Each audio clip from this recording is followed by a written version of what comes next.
point where I can control my destiny, meaning when I'm cash flow positive or cash flow break even.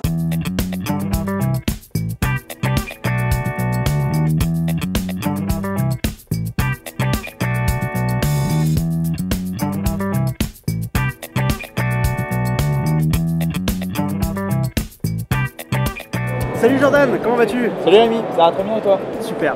Est-ce que tu peux te présenter en quelques secondes aux gens qui regardent le Monter son Business Show? Ouais. Alors moi je m'appelle Jordan, je suis coach en reconversion professionnelle et une partie aussi création d'entreprise. J'aide les personnes à trouver leur voie professionnelle et à quitter leur boîte pour créer une vie qui leur ressemble. Ah cool. Et pourquoi tu es ici à Vivatech aujourd'hui à Paris avec toutes ces startups et tous ces entrepreneurs de haut niveau qui sont là aujourd'hui? Alors je suis ici principalement pour me tenir au courant déjà d'une, pour faire en quelque sorte un peu ma vie concurrentielle. Et puis aussi parce que j'ai beaucoup de personnes qui me contactent, qui voudraient justement, qui voient un peu le monde professionnel changer et qui voient les nouveaux métiers qui émergent, tous les domaines d'activité, toute cette innovation qui se fait aussi. Tu as envie de te tenir au courant, de faire ta veille. Exactement, ouais, c'est vrai que c'est un endroit qui est fabuleux, il y a tout le monde. Ils sont tous là.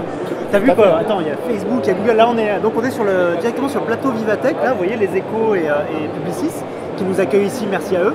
Et on a Facebook, Google, PMU, Engie. D'ailleurs, c'est marrant, il y a des entreprises qui n'ont rien à voir entre elles. Ouais, il y a tout. J'ai été surpris par l'appétit pour les grandes entreprises françaises des startups. Ouais. L'appétit qu'elles ont pour les startups. Parce que tout simplement, c'est un petit peu le côté Uber qui s'est passé. Hein. J'ai un peu l'impression, enfin après de ce que j'en vois de mon point de vue. Mais il y a le côté Uber et c'est positif parce que justement ils se sont dit tiens effectivement ça peut pas arriver uniquement qu'au taxi quoi. C'est très bien qu'on innove. On est tout à fait d'accord. Qu'est-ce que tu penses toi de l'écosystème français de start-up et d'entrepreneuriat en général? Alors pour moi il y a deux choses. Il y a l'entrepreneuriat classique et puis il y a le monde des startups. Et puis il y a le monde des startups. Et le monde des startups il est vraiment très actif. On en parlait la dernière fois, il y a énormément d'incubateurs, donc je pense aussi que c'est le signe de quelque chose qui est vraiment en train de se préparer. Après, est-ce qu'il y a plus de startups que d'incubateurs? Voilà. Ça, c'est la grande question, c'est le débat un peu. Effectivement, c'est vraiment en train de se bouger. Si les entrepreneurs aussi pouvaient un peu plus être aussi actifs que le monde des startups, ce serait super. Justement, c'est ce qui m'a surpris ici. Je trouve qu'ils sont en train de comprendre. C'est-à-dire qu'on le voit ici, il y a des grands stands. Vous avez la grande marque, donc EDF, Engie, PMU, qui vous voulez. Et autour de ce stand, vous avez plein de petites startups qui se sont agglomérées.